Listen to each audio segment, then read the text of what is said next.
mahasiswa IAIA sengkang belajar jurnalistik di Tribun Timur.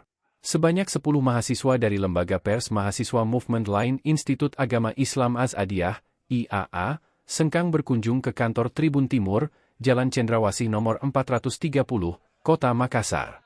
Rombongan diterima langsung oleh Wakil Pemimpin Redaksi Tribun Timur, Ronald Ngantung. Lembaga Pers Movement Line merupakan lembaga pertama di IAIA yang fokus pada peningkatan pemahaman mahasiswa terhadap dunia jurnalisme. Terbentuknya Lembaga Pers Mahasiswa IAI Az-Adiyah sengkang dilatar belakangi lomba kepenulisan feature dan opini yang diselenggarakan oleh PT KAI. Pemimpin redaksi, Mutia Sylvia mengatakan tujuannya berkunjung untuk belajar jurnalistik langsung di perusahaan kenamaan.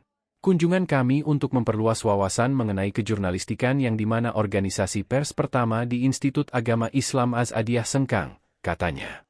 Staf liputan, Hajar mengungkapkan kesannya saat berkunjung di Tribun Timur. Sangat speechless atas penyambutan yang sangat ramah, yang awalnya kami tidak menduga akan disambut dengan sangat baik. Harapan kami untuk Tribun Timur Makassar semoga tetap menjadi media yang karyanya dapat dijadikan sebagai ibrah, ujarnya.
Download Tribun X sekarang, menghadirkan lokal menjadi Indonesia.